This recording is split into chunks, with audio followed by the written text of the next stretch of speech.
When people think of Elijah, they often think of fire, fire from heaven, powerful miracles, a prophet standing boldly against a nation. But Elijah's story is not only about strength, it is also about exhaustion.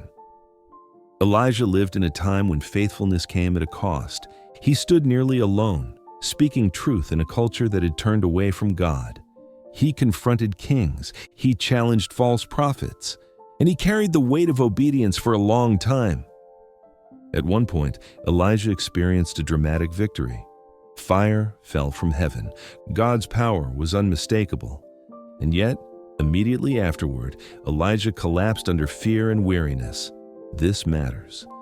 Elijah had just witnessed God act in an undeniable way. And still, he ran. He fled into the wilderness. He sat down under a tree, and he asked God to take his life. Elijah was not weak because he felt this way. He was human. Faithfulness had drained him, responsibility had worn him down, and the weight of standing alone had taken its toll. God's response to Elijah is deeply important. God did not rebuke him. God did not lecture him. God did not demand more effort. God let Elijah sleep. God fed him. God allowed him to rest. Only after Elijah was cared for did God speak. And when God did speak, it was not through wind, not through earthquake, not through fire. It was through a gentle whisper. This tells us something essential about God. God is not only present in moments of power, He is present in moments of quiet care. Elijah expected God to meet him in strength. God met him in gentleness. Even then, Elijah believed he was alone.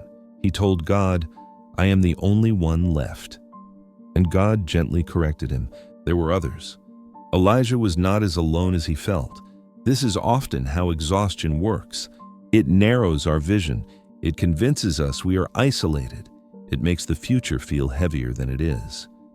God did not dismiss Elijah's feelings, but He did not let Elijah's feelings define reality. Instead, God reminded Elijah that his work was not finished and that he did not have to finish it alone. Elijah's story reminds us that burnout is not a sign of failure. It is often the cost of caring deeply. God does not abandon His servants when they are exhausted. He tends to them. He restores them. And He continues working, sometimes through others, when they no longer can. Elijah did not end his story in despair. He continued walking. He mentored another, and God remained faithful to him to the very end. Elijah's life still matters because many people live where Elijah lived, tired from doing what is right, weary from standing firm, faithful but worn down. If that is where you are, Elijah's story offers reassurance. God sees your exhaustion. God is not disappointed by your need for rest. And God often speaks most clearly when the noise finally stops.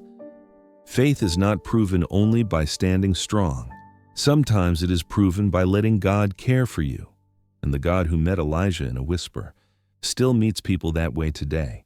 This is Bright Path Studio, positive wisdom for life's journey.